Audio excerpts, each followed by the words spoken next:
আসহাবে কাহাফ, কোরআন শরীফের মধ্যে রয়েছে, সূরা কাহাফের মধ্যে রয়েছে একটা কুকুর জান্নাতে যাবে। জোরে বলি আলহামদুলিল্লাহ, আর জোরে বলি আলহামদুলিল্লাহ।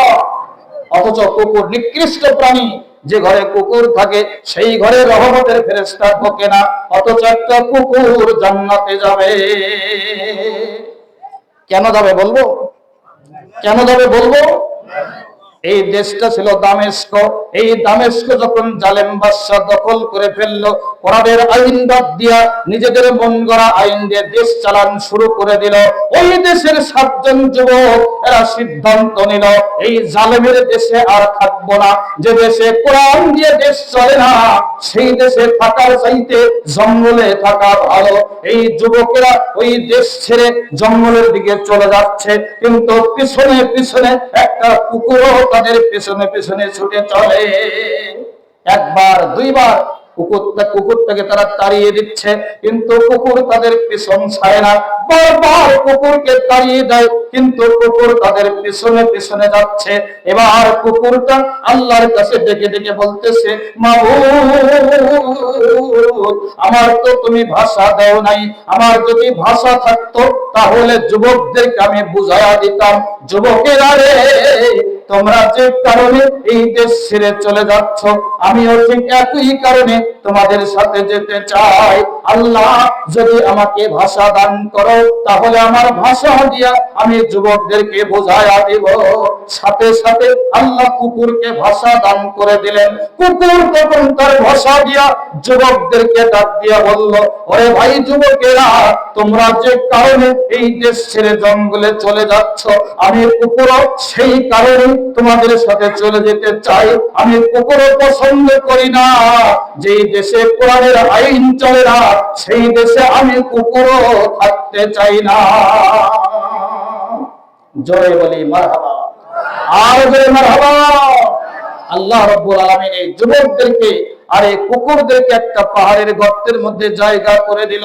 এই গর্তের ভিতরে আল্লাহ রাব্বুল আলামিন ওই আসহাবে কাহাফ ওই যুবকদেরকে এক ঘুমের মধ্যে 309 বছর কাটিয়ে দেয়। কয় বছর? 309 বছর এক ঘুমের মধ্যে ছিল। হয়তো প্রশ্ন হতে পারে, ওদের কি খাওয়া দাওয়া করা লাগে নাই? ওদের কি পিঠ লেগে যায় নাই? আল্লাহ রাব্বুল আলামিন বলেন, আমি ওদেরকে জান্নাতের খাবার ঘুমের মধ্যেই ওদের খাওয়ার ব্যবস্থা করে দিয়েছি। আর ওদের যখন পিঠ লেগে যেত আমি ফেরেশতা দিয়ে ওদেরকে উল্টায়া উল্টায়া দিতাম। এক ঘুমের মধ্যে তারা 309 বছর কাটিয়ে দেয়। বন্ধুগণ, একটা কুকুর সেও চায় কোরআনের আইন দিয়ে দেশটা চলুক। তার কারণ আল্লাহর আইনের মধ্যে কোনো ভুল নাই। আসলে আল্লাহর আইনে কোনো ভুল নাই। আল্লাহর আইনের মধ্যে সবার হক সংরক্ষণ করা হয়েছে। আল্লাহর আইন যদি চালু হয়ে যায় তাহলে পশু পাখি জীব জানোয়ারেরাও শান্তিতে বসবাস করতে পারবে, তারাও তাদের অধিকার ফিরে পাবে। কথা বলেন ঠিক কিনা? তারাও তাদের অধিকার ফিরে পাবে, তাদের উপরে জুলুম করা হবে না, তারা তাদের ন্যায্য অধিকার ফিরে পাবে। এই জন্য জীব জানোয়ার থেকে শুরু করে পশু পাখি কীট পতঙ্গ যারা রয়েছে তারা সবাই আল্লাহর আইন মেনে নিতে চায়। আমরা চাই না? কথা বলেন না কেন? আমরা চাই না? আমরাও যদি আল্লাহর আইন এই দেশে কায়েম করতে পারি তাহলে চাকর তার অধিকার ফিরে পাবে, দাস দাসী তার অধিকার ফিরে পাবে, সন্তান তার অধিকার ফিরে পাবে, পিতা মাতা তার অধিকার ফিরে পাবে, স্ত্রী তার অধিকার ফিরে পাবে, স্বামী তার অধিকার ফিরে পাবে, শ্রমিক তার অধিকার ফিরে পাবে, কর্মচারী তার অধিকার ফিরে পাবে। যদি বলেন ঠিক কিনা? বন্ধুরা আমার, রানী বিলকিস পূজা করে কার? সূর্যের পূজা করে। এই কথা নবী সুলাইমান শোনার সাথে সাথে হুদ পাখিকে ডাক দিয়ে বলল, পাখি রে, আমি তোকে একটা চিঠি লিখে দিচ্ছি, এই চিঠি নিয়ে তুমি এখনই রানী বিলকিসের কাছে পৌঁছে দাও, কারণ তুমি ছাড়া ওই জায়গা তো আর কেউ দেখে নাই। আর সেই সাথে তোমাকে প্রমোশন দিলাম। তোমার প্রমোশন হলো, তুমি এতদিন ছিলে সাধারণ পাখি, আর আজ থেকে তুমি এই দেশের পররাষ্ট্র মন্ত্রী। জোরে বলি সুবহানাল্লাহ। এবার হুদ পাখি চিঠি নিয়ে যাচ্ছে। নবী সুলাইমান চিঠি লিখলেন। সূরা নামলের ভিতরে আল্লাহ উল্লেখ করেছেন, চিঠির শুরুতে লেখা হলো ইন্নাহু মিন সুলাইমান ওয়া ইন্নাহু বিসমিল্লাহির রহমানির রহিম। এটা ছিল চিঠির হেডলাইন। চিঠির হেডলাইন। ভাই, কোরআন শরীফের সূরা কয়টা? 114টা সূরা না? একটা সূরার প্রথমে কিন্তু বিসমিল্লাহ দেওয়া হয় নাই, বিসমিল্লাহ ছাড়াই একটা সূরা শুরু করা হয়েছে। এই সূরার নাম হলো সূরা তাওবা। কোন সূরা? আবার সূরা নামলের ভিতরে আল্লাহ দুইবার বিসমিল্লাহ উল্লেখ করেছেন। প্রথমে একবার উল্লেখ করেছেন, তারপরে সুলাইমান নবী যখন চিঠি লেখে তখনও বিসমিল্লাহ উল্লেখ করে ওই কাজা এখানে আদায় করে দেওয়া হয়েছে।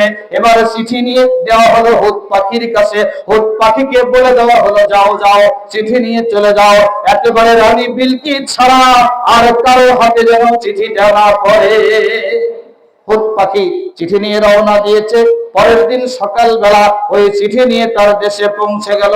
হুদ পাখি গিয়ে দেখে রানী বিলকিস আর তার মন্ত্রী এমপিরা সবাইকে সাথে করে নিয়ে চাকচালেন সাজাইয়া রানী বিলকিস সূর্যের পূজা করার জন্য বের হয়েছে।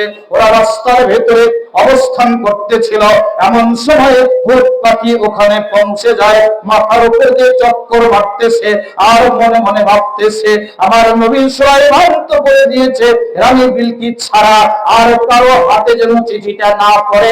রানী বিলকিস তো হেঁটে যাচ্ছে, চলমান অবস্থা তার, বাতাস বইছে, মা আকাশ থেকে চিঠিটা ফেলে দেব, বাতাসের গতি আর রানী বিলকিসের চলার গতি দুইটা মেজারমেন্ট করে এমন ভাবে চিঠিটা ছেড়ে দিয়েছে, চিঠিটা একবারে রানী বিলকিসের বাম কাঁধে পড়ে যায়। জোরে বলি সুবহানাল্লাহ। হুদ পাখির মেজারমেন্ট কত সঠিক! বাম কাঁধে চিঠি পড়ে গেছে। থাপা দিয়ে চিঠি নিয়ে চিঠি পড়া শুরু করে দিয়েছে। চিঠির শুরুতে রয়েছে ইন্নাহু মিন সুলাইমান ওয়া ইন্নাহু বিসমিল্লাহির রহমানির রহিম। আল্লাহর নাম এই চিঠির শুরুতে লেখা আছে। জোরে কোন কার নাম? আর জোরে বলেন কার নাম? আল্লাহর নাম চিঠির মধ্যে লেখা আছে। আল্লাহর নাম উচ্চারণ করার সাথে সাথে রানী বিলকিসের কলিজার মধ্যে থরথর করে কাঁপুনি শুরু হয়ে গেছে। আল্লাহর ভয়ে তার অন্তরটা কাঁপতেছে। বন্ধুগণ, এবার রানী বিলকিস যা বললেন কোরআন শরীফে আল্লাহ তাআলা তা উল্লেখ করে বললেন, ক্বালাত রাব্বি ইন্নী জালামতু নাফসি ওয়া আসলামতু মা সুলাইমান লিল্লাহি রাব্বিল আলামিন। আল্লাহু আকবার। রানী বিলকিস চিঠি পেয়ে চিঠি পড়ার পরে মন্ত্রী পরিষদদেরকে ডাক দিয়ে বললেন, তোমরা আজকের মতো ঘরে ফিরে যাও, আজকে আর সূর্যের পূজা করব না। তার কারণ তার অন্তরের ভিতরে আল্লাহর ভয় শুরু হয়ে গেছে। আল্লাহর ভয়ে অন্তরটা কেঁপে উঠেছে। যার যার ঘরে চলে যাও, আমিও একটু নির্জনে থাকতে চাই। গোপন কক্ষের মধ্যে প্রবেশ করে রানী বিলকিসের মনে পরিবর্তন শুরু হয়ে গেল। কারণটা হলো রানী বিলকিস ছিলেন একজন ইমানদার মানুষের কন্যা, আর তার মা ছিল একজন ইমানদার। জন্মের সময় তার ডান কানে আযান দেওয়া হয়েছিল, বাম কানে ইকামত দেওয়া হয়েছিল। যেই সন্তানগুলোর জন্মের সময় ডান কানে আযান দেওয়া হবে, বাম কানে ইকামত দেওয়া হবে, এই সন্তানগুলো কখনোই কোরআনের বিপক্ষে যেতে পারে না। কথা বলেন ঠিক কিনা? এই সন্তানগুলো কখনো নবী রাসূলের বিরুদ্ধে যেতে পারে না। এই সন্তানগুলো আলেম উলামাকে জুলুম নির্যাতন করতে পারে না। বন্ধুরা আমার, আজকের বর্তমান পৃথিবীর অবস্থা কেমন?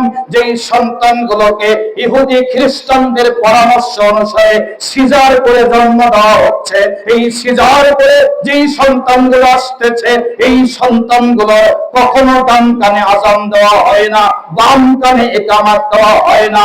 এই কারণে এই প্রজন্মের দ্বারা ইসলামের সর্বনাশ হয়ে যাচ্ছে। কথা বলেন ঠিক কিনা? এরাই পারে আলেমদেরকে নির্যাতন করতে, এরাই পারে কোরআনের বিরুদ্ধে অবস্থান নিতে, এরাই পারে কোরআনের ধারক বাহকদেরকে জেল খাটিয়ে ফাঁসি দিয়ে দুনিয়া থেকে নির্মূল করতে। জোরে বলেন ঠিক কিনা? বন্ধুরা আমার, রানী বিলকিস, আমার বক্তব্যের প্রথম পয়েন্ট ছিল আল্লাহর ভয়ে কলিজা যাদের কেঁপে ওঠে, আল্লাহর ভয়ে যাদের অন্তর কেঁপে ওঠে, ওরা ইমানদারের 1 নম্বর কোয়ালিটি অর্জন করতে পেরেছে। রানী বিলকিসের কলিজা থরথর করে কেঁপে উঠলো, সাথে সাথে কমিটমেন্ট করলো আল্লাহর সাথে। আল্লাহকে ডেকে বলল, আল্লাহ, আমি এতদিন বড় জুলুম করেছি, বড় নফসের উপর অত্যাচার করেছি, আল্লাহ তোমাকে বাদ দিয়া সূর্যের পূজা করেছি, আল্লাহ আমাকে মাফ করে দাও। আর সেই সাথে আমি ঘোষণা পত্র প্রকাশ করে দিলাম, আমি ঘোষণা দিলাম, ওয়া আসলামতু মা সুলাইমান লিল্লাহি রাব্বিল আলামিন। আমি সুলাইমান আলাইহিস সালামের সঙ্গে মুসলমান হয়ে গেলাম।